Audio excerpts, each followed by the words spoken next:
మాత్రం. అందరూ ఒకసారి గట్టిగా చెప్పండి, భారత్ మాతా కీ.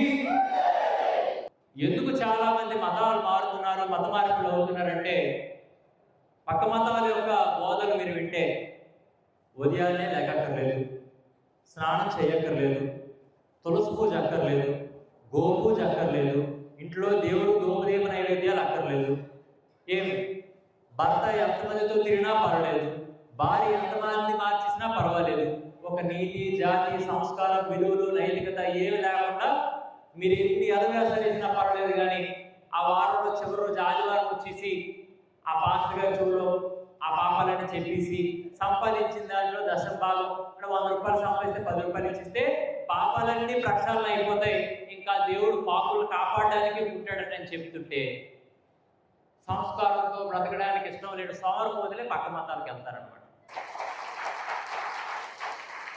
ఇవాళ పక్క మతాల వారే మనం గమనిస్తే అసలు ఆ మతాలు ఒక 3000 సంవత్సరాలు తిరగేసి చూస్తే ఒక్కడికి అడ్రస్ లేదు. కానీ సనాతన ధర్మం అన్నారు. ఏం ధర్మం ఇది?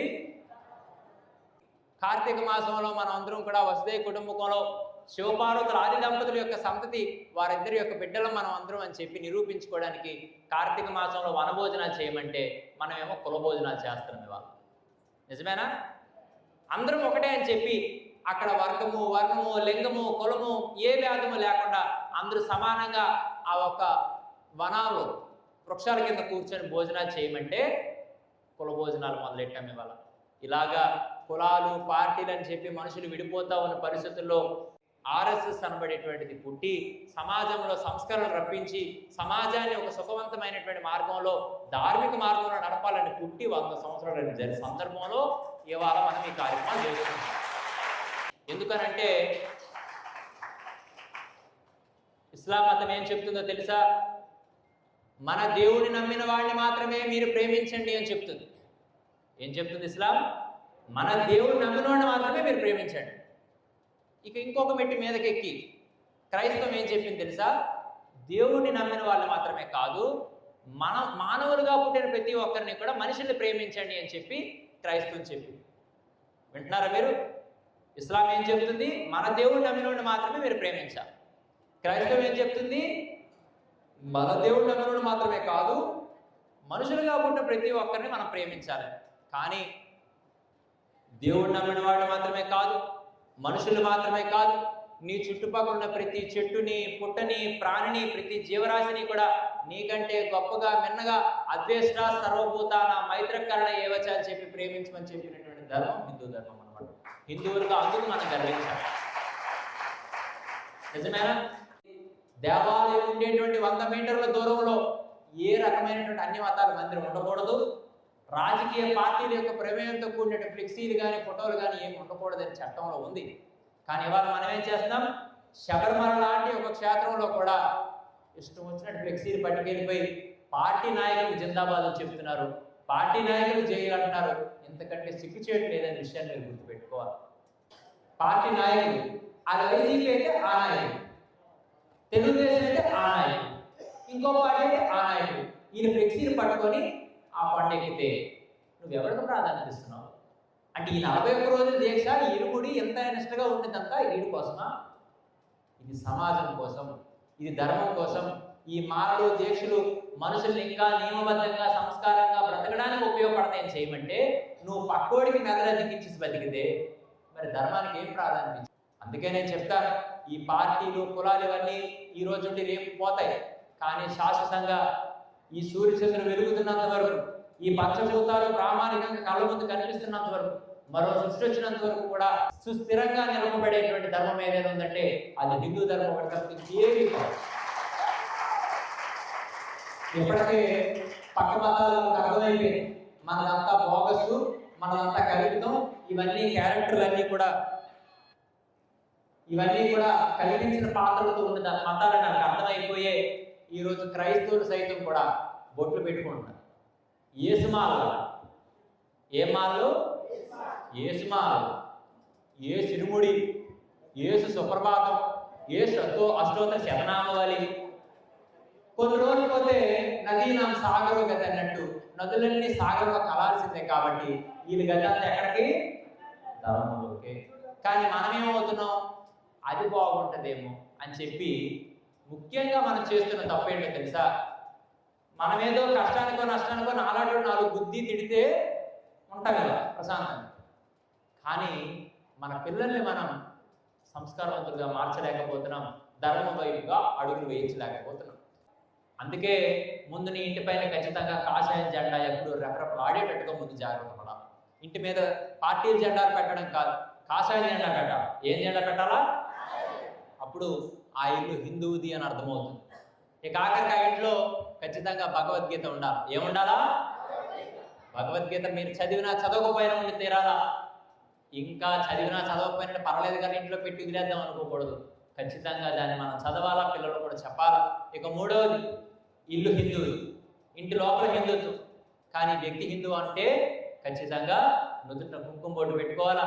అమ్మగారులు అయితే ఖచ్చితంగా బొట్టు, గాజు, పూసలు, ఆ సుమంగళితనానికి సంబంధించినటువంటి ఒక లక్షణాలన్నింటితో కూడా పచ్చగా ఉంటేనే ఆ రోజు మన ధర్మం సమృద్ధిగా ఉంటుంది. తప్పితే ఇవన్నీ మనం విడిచిపెడితే కనుక మనం కొంతకాలం నుండి పోతాం. మన పిల్లలు మనం ఏమనుకుంటాం? వారు ఎప్పుడు ఆనందంగా ఉండాలనుకుంటాం. కానీ తర్వాత తరాలు మాత్రం ఆనందంగా ఉండే పరిస్థితి ఉండదు. వారికి సంపదల కంటే సంస్కారం అవసరమైన విషయాన్ని గుర్తు చేసి సంస్కారాన్ని మనం నేర్పిస్తేనే వారు ఆనందంగా ఉంటారు. తప్పితే అది లేకపోతే చాలా ఇబ్బంది పడతారు. మరి ఇవాళ ఎస్కోట్లో హిందువులు ఎంతమంది ఉన్నారా? ఏమండి, ఎస్కోట్లో హిందువులు ఎంతమంది ఉన్నారా? మన ప్రసాద్ భవాని కానీ మిగిలిన బృందం అంతా కూడా ఇంటింటికి తిరిగి చెప్పి ఉంటారు. కానీ అక్కడికి వెళ్తే ఏటవుతుంది? లేదు, అది రాజకీయ పార్టీ మీటింగ్ అయితే 200. ఏది ఆడవాళ్ళకైతే చీర, ముక్కలతో భోజనం. ఏ ముక్కలు? పొడగా ఉంటాయి కదా. అక్కడికి వెళ్తే ఏటవుతుంది? అవి ఏటో మాట్లాడతారు, దేశం అంటారు, ధర్మం అంటారు, దేవుడు అంటారు. అవి ఎందుకు వచ్చింది లేదు, ఎప్పుడో కనిపిస్తే ఏదో సాకు చెప్పేది అని ఏమి హిందువులని చెప్పుకుంటున్నారు కొందరు అలా సైడ్ అయిపోయింది. కానీ ఇక్కడ సమయం దాటిపోయింది, సమయం దాటింది. కానీ కొద్దిగా అటు ఇటు అయినప్పటికీ కూడా రోజు తిన్న ఆహారమే కదా, రోజు ఆహారం తింటాము. కానీ ఇటువంటి మాటలు ఎప్పుడు మనం వింటామని చెప్పి ఆలోచనతో మీరు ఆకలిని కూడా మర్చిపోయి కూర్చున్నారంటే మీరు నిజమైన హిందువులని నేను చెప్తాను. అర్థమైందా? అటువంటి పరిస్థితుల్లో చక్కగా ఇప్పుడు మనం అందరం ఎవరు చెప్పండి?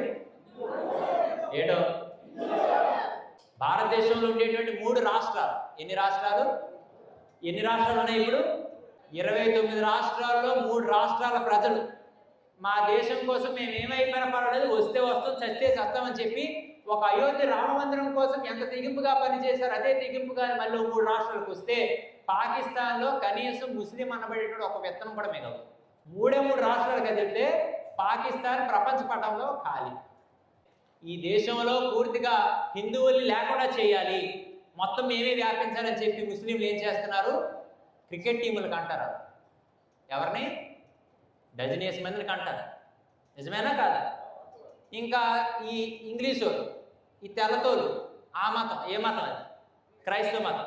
వీళ్ళు ఆలోచించి వీళ్ళు పుట్టడం ఎప్పుడు, పెరగడం ఎప్పుడు, ఎదగడం ఎప్పుడు, మన మతం వ్యాప్తి అవడం ఎప్పుడు, ఈ ఉన్నోళ్ళే మనం మార్చేసుకుంటే మంచిది కదా అని చెప్పి వీళ్ళు మతాలు మార్చుకుంటున్నారు. కానీ మనం ఏంటట? ఇద్దరొద్దు ఒకరు ముద్దు. మనకు పెంపకం చేత కాదు, మనం సోమరులు, వాళ్ళు ఇంకా సోమరులు చేస్తాం. మరి అంత తగ్గించుకోవడానికి కోరుకుంటారు కదా, అందుకు ఒకటి చాలు కదా. అందుకు మనం కూడా సంతానాన్ని పెంచాలి. ఆ సంతానాన్ని ధర్మం కోసం, దేశం కోసం, సమాజం కోసం ఉపయోగపడేటువంటి సంస్కారాలుగా తయారు చేయాలి. ఆ తయారు చేసి పోతేనే ఆ టెంట్ల కింద మన కోసం మాట్లాడుకునే మాటలు మంచివి అవుతాయి కదా. అందుకు చక్కగా ఇవన్నీ మీరు గుర్తుపెట్టుకోవాలా. మళ్ళా సందర్భం వచ్చేటప్పుడు మళ్ళీ మిమ్మల్ని అందరినీ కలుస్తా.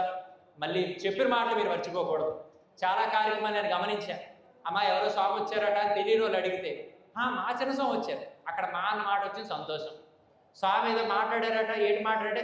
బ్రహ్మాండంగా మాట్లాడారు రేటు. ఆ ఏటి మాట్లాడంటే గుర్తు నేను. చిన్న స్వామి మాట ఏటి మాట్లాడి బ్రహ్మాండంగా మాట్లాడారట, అదేంటంటే గుర్తులేదట. ఎందుకు ఎక్కువైపోయింది కదా, ఫ్లోటింగ్ కోటింగ్ మర్చిపోతాం. అందుకు ఎన్ని చెప్పినా, ఎంతమంది చెప్పినా, ఎన్ని రకాలు చెప్పినా అంతిమంగా చెప్పేది దేనికోసం? ధర్మం కోసం. అందుకు మనం చచ్చినంత వరకు, ఈ కట్టిలో కాలినంత వరకు, ఈ మట్టిలో కలిసినంత వరకు కూడా భారతీయులుగా, హిందువులుగానే మనం పోవాలి. అదే నిజమైన జీవిత సార్థకత అని తెలియజేస్తూ మరొకసారి మీ అందరికీ కూడా పేరు పేరున ఆశీర్వాదాలు అందిస్తూ, మరి ఇంత చక్కని కార్యక్రమం ఏర్పాటు చేసుకున్నటువంటి సమరసత, అలాగే ఆర్ఎస్ఎస్, విశ్వ హిందూ, ఇవన్నీ భరతమాత యొక్క ముద్దు బిడ్డలు అనమాట. ఈ సంస్థలన్నీ ఎవరు? భరతమాత యొక్క ముద్దు బిడ్డలు. భరతమాత సౌభాగ్యం కాపాడడం కోసం ఇవన్నీ పనిచేస్తున్న సంస్థలు. మరి వివిధ రకాలైనటువంటి వారందరికీ కూడా పేరు పేరున అభినందన, ఆశీర్వాదాలు తెలియజేస్తూ